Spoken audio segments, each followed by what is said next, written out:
ആരാധിക്കുമ്പോൾ വീടുതൽ, ആരാധിക്കുമ്പോൾ സൗഖ്യം. ദേഹം ദേഹി ആത്മാവിൻ സമാധാന സന്തോഷം ദാനമായി നാഥൻ നൽകിയിടും. ദേഹം ദേഹി ആത്മാവിൽ സമാധാന സന്തോഷം ദാനമായി നാഥൻ നൽകിയിടും. പ്രാർത്ഥിക്കാം ആത്മാവിൽ ആരാധിക്കാം കർത്തനെ, നല്ലവൻ അവൻ വല്ലഭൻ. പ്രാർത്ഥിക്കാം ആത്മാവിൽ ആരാധിക്കാം കർത്തനെ, നല്ലവൻ അവൻ വല്ലഭൻ.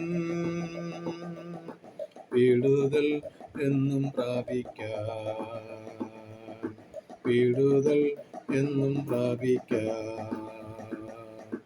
യാചിപ്പീനെന്നാൽ ലഭിക്കും, അന്വേഷിപ്പീൻ കണ്ടെത്തും. മുട്ടുവിൻ തുറക്കും സ്വർഗത്തിൻ കലവറ, പ്രാപിക്കാം എത്രയോ നന്മകൾ. മുട്ടുവിൻ തുറക്കും സ്വർഗത്തിൻ കലവറ, പ്രാപിക്കാം എത്രയോ നന്മകൾ. പ്രാർത്ഥിക്കാം ആത്മാവിൽ ആരാധിക്കാം കർത്തനെ, നല്ലവൻ അവൻ വല്ലഭൻ. പ്രാർത്ഥിക്കാം ആത്മാവിൽ ആരാധിക്കാം കർത്തനെ, നല്ലവൻ അവൻ വല്ലഭൻ. വീടുതൽ എന്നും പ്രാപിക്കാം, വീടുതൽ എന്നും പ്രാപിക്കാം. ദൈവത്തിൻ്റെ നാമം മയപ്പെടുമാറാകട്ടെ. പ്രഭാതസമയത്ത് വീണ്ടും ദൈവദിനമായിട്ട് എടുത്തു വരുവാൻ ദൈവർക്ക് തന്ന വിലപ്പെട്ട അവസരത്തെ ഓർത്ത് ദൈവത്തെ സ്തുതിക്കുന്നു. ഇന്നത്തെ ചിന്തയ്ക്ക് വേണ്ടി എഫേസ്യ ലേഖനം 6-ാം അധ്യായം 18-ാം വാക്യത്തിൽ പ്രാർത്ഥനയിൽ പൂർണ്ണ സ്ഥിരത കാണിപ്പീൻ എന്നുള്ളൊരു വിഷയമാണ് ഞാൻ പറയാൻ ആഗ്രഹിക്കുന്നത്. അപ്പോസ്തലനായ പൗലോസ് ആഹ്വാനം ചെയ്യുന്നത് സകല പ്രാർത്ഥനയാലും യാതനയാലും ഏതു നേരത്തും ആത്മാവിൽ പ്രാർത്ഥിച്ചും അതിനായി യാചരിച്ചും കൊണ്ട് സകല വിശുദ്ധന്മാർക്കും എനിക്കും വേണ്ടി പ്രാർത്ഥനയെ പൂർണ്ണ സ്ഥിരത കാണിപ്പീൻ. യാക്കോബ് അപ്പോസ്തലൻ എന്ന ലേഖനത്തിൽ പറയുന്നു, 4-ാം അധ്യായം 3-ാം വാക്യത്തിൽ പറയുന്നു, നിങ്ങൾ യാചിക്കുന്നുവെങ്കിലും നിങ്ങളുടെ ഭോഗങ്ങളിൽ ചെലവിടേണ്ടതിന് വല്ലാതെ യാചിക്കൊണ്ട് ഒന്നും ലഭിക്കുന്നില്ല. അതേ അധ്യായത്തിൽ അതേ ബുക്കിൽ ലേഖനത്തിൽ 5-ന്റെ-16 പറയുന്നു, എന്നാൽ നിങ്ങൾക്ക് രോഗശാന്തി വരേണ്ടതിന് തമ്മിൽ പാപങ്ങളെ ഏറ്റുപറഞ്ഞ് ഒരുവന് വേണ്ടി ഒരുവൻ പ്രാർത്ഥിപ്പീൻ. കൊലോസ്യ ലേഖനത്തിൽ പൗലോസ് അപ്പോസ്തലൻ വീണ്ടും പറയുന്നത് പ്രാർത്ഥനയിൽ ഉറ്റിരിപ്പീൻ, സ്തോത്രത്തോടെ അതിൽ യാചരിപ്പീൻ. 1 തെസ്സലോനിയർ 5-ന്റെ-17 പറയുന്നു, ഇടപെടാതെ പ്രാർത്ഥിപ്പീൻ, എല്ലാവരും സ്തോത്രം ചെയ്യുവീൻ. യെശയ്യാവ് 59-ന്റെ-2 പറയുന്നത് ദൈവം പ്രാർത്ഥനയ്ക്കും യാചനകൾക്കും മറുപടി തരാത്തതിൻ്റെ കാരണം പറയുന്നത് നിങ്ങളുടെ അകൃത്യങ്ങൾ അത്രേ നിങ്ങളുടെയും നിങ്ങളുടെ ദൈവത്തെയും തമ്മിൽ ഭിന്നിപ്പിച്ചിരിക്കുന്നത്. നിങ്ങളുടെ പാപങ്ങൾ അത്രേ അവൻ കേൾക്കാതവണ്ണം അവൻ്റെ മുഖത്തെ നിങ്ങൾക്ക് മറയ്ക്കുമാറാക്കിയത്.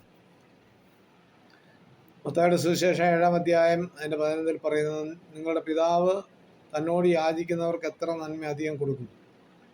യോഹന്നാൻ 14-13-14 വാക്യങ്ങൾ നിങ്ങൾ എൻ്റെ നാമത്തിൽ അപേക്ഷിക്കുന്നതൊക്കെയും പിതാവ് പുത്രനിൽ മഹത്വപ്പെടേണ്ടതിന് ഞാൻ ചെയ്തു തരും.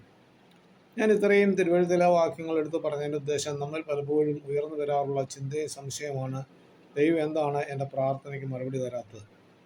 ഏലിയ പ്രവാചകൻ കർമ്മേൽ പർവ്വതത്തിൽ ചില വാക്കുകൾ മാത്രമായിരുന്നു ഉരുവിട്ടത്. ആകാശത്ത് തീ ഇറങ്ങി യാഗപീഠത്തിലുള്ള വസ്തുക്കളെ ദഹിപ്പിച്ചു കളഞ്ഞു. സത്യദൈവം ആരെന്നും വെളിപ്പെടുത്തി കൊടുത്തു. അതേ വേദിയിൽ രാവിലെ മുതൽ ഉച്ചവരെ നിലവിളിച്ച ബാൽസേവകർക്ക് ഉത്തരം കിട്ടാതെ അവർ മുട്ടുമടക്കി. ശലോമോൻ രാജാവ് ദേവാലയ പ്രതിഷ്ഠയ്ക്ക് ശേഷം നീണ്ട പ്രാർത്ഥന നടത്തി ഒടുവിൽ വിശ്വാസവീരന്മാരുടെ പട്ടികയിൽ ഇടം തേടാതെ പോയി. പലപ്പോഴും പ്രാർത്ഥിക്കുന്നത് യാക്കോബ് അപ്പോസ്തലൻ പറഞ്ഞതുപോലെയാണ്, നിങ്ങൾ യാചിക്കുന്നെങ്കിലും നിങ്ങളുടെ ഭോഗങ്ങളിൽ ചെലവിടേണ്ടതിന് വല്ലാതെ യാചിക്കുന്നു. പ്രിയ ശ്രോതാക്കളെ, നമ്മുടെ ജീവിതത്തിൽ ക്രമപ്പെടേണ്ടുന്ന വിഷയങ്ങൾ നാം തന്നെ ക്രമപ്പെടുത്തി ദൈവത്തോട് പ്രാർത്ഥിച്ചാൽ ഏലിയാവിൻ്റെ പ്രാർത്ഥനയ്ക്ക് മറുപടി ലഭിച്ച പ്രകാരം ലഭിക്കും. ഏലിയാവ് ആദ്യം ചെയ്ത് ഇടിഞ്ഞു കിടന്ന യാഗപീഠങ്ങളെ പുതുക്കി പണിതു. ഇസ്രായേൽ ഗോത്രസംഖ്യയ്ക്ക് ഒത്തവണ്ണം 12 കല്ലുകൊണ്ട് യാഗപീഠം പണിതു. നമ്മുടെ ജീവിതത്തിൽ ഇടിഞ്ഞു കിടക്കുന്ന യാഗപീഠങ്ങളെ പുതുക്കി പണിയാതെ ദൈവസന്നിധിയിൽ എത്ര പ്രാർത്ഥിച്ചാലും യാചിച്ചാലും ഒന്നും ലഭിക്കുകയില്ല. യാക്കോബ് അപ്പോസ്തലൻ പറയുന്നത് അതാണല്ലോ പറഞ്ഞിരിക്കുന്നത്, നിങ്ങളുടെ ഭോഗങ്ങളിൽ ചെലവിടേണ്ടതിന് വല്ലാതെ യാചിക്കുന്നതുകൊണ്ട് ഒന്നും ലഭിക്കുന്നില്ല. മറ്റൊരു വിഷയം, ഹൃദയത്തിൽ മറ്റുള്ളവരോട് കയ്പും പകയും വെച്ചിട്ട് ദൈവസന്നിധിയിൽ പ്രാർത്ഥിച്ചാൽ പരീശൻ്റെ പ്രാർത്ഥന പോലെ മാത്രമേ ദൈവം അത് അംഗീകരിക്കുകയുള്ളൂ. പ്രാർത്ഥനയുടെ വിവിധ വശങ്ങളുണ്ട്, അതൊന്നും ഞാൻ പറയുവാൻ ആഗ്രഹിക്കുന്നില്ല. പ്രാർത്ഥനയിൽ വിശ്വാസം ഉണ്ടായിരിക്കണം, പ്രഖ്യാപനം ഉണ്ടായിരിക്കണം. നമ്മുടെ ജീവിത പടകനെ ഒലിച്ചു കളവാൻ തക്കവണ്ണം സാത്താൻ പ്രവർത്തിക്കും. അപ്പോൾ നമ്മുടെ വിശ്വാസത്തിൻ്റെ നങ്കൂര വിട്ട് നമ്മൾ ഉറപ്പിക്കണം. ദൈവത്തിലുള്ള ആശ്രയം വർദ്ധിപ്പിക്കണം. വാഗ്ദത്തങ്ങളെ മുറുകെ പിടിക്കണം. എങ്കിൽ മാത്രമേ വിശ്വാസപ്രകടനെ മുന്നോട്ട് നയിക്കുവാൻ സാധ്യമാകുള്ളൂ. ഒരുവൻ്റെ ജീവിതത്തിൽ പ്രതികൂലങ്ങളും തടസ്സങ്ങളും ഉണ്ടാകുമ്പോൾ ചിന്തിച്ചു കൊള്ളണം, ഇതിൻ്റെ പിന്നിൽ ഒരു ദൈവോദ്ദേശമുണ്ടെന്ന്. നാം വിശ്വാസത്തിൽ പ്രതികൂലത്തെ തരണം ചെയ്യുന്നെങ്കിൽ മാത്രമേ നമ്മുടെ പ്രാർത്ഥനകൾക്ക് മറുപടിയായി ദൈവം ഇറങ്ങി പ്രവർത്തിക്കുകയുള്ളൂ. എല്ലാ പ്രാർത്ഥനകളും പുത്രൻ്റെ നാമത്തിലായിരിക്കണം. പ്രാർത്ഥന സ്വർഗത്തിൻ്റെ വാതിലുകൾക്കും താക്കോലായിരിക്കണം. ഭക്തന്മാരുടെ പ്രാർത്ഥനകൾ സ്വർഗം ശ്രദ്ധ വെച്ച് കേട്ട് വേഗം ഉത്തരമരുളും.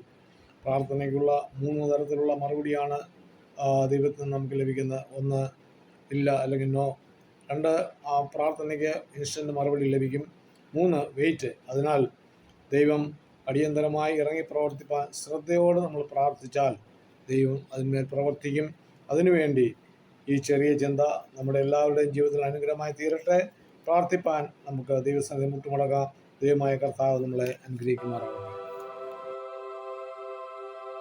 തിരുവചന ഭാഗം തുടർന്ന് ലഭിക്കുവാൻ ഈ വീഡിയോ ലൈക്ക് ചെയ്യുക, ഷെയർ ചെയ്യുക, സബ്സ്ക്രൈബ് ചെയ്ത് സപ്പോർട്ട് ചെയ്യുക. അടുത്ത വീഡിയോയുമായി നമുക്ക് വീണ്ടും കാണാം.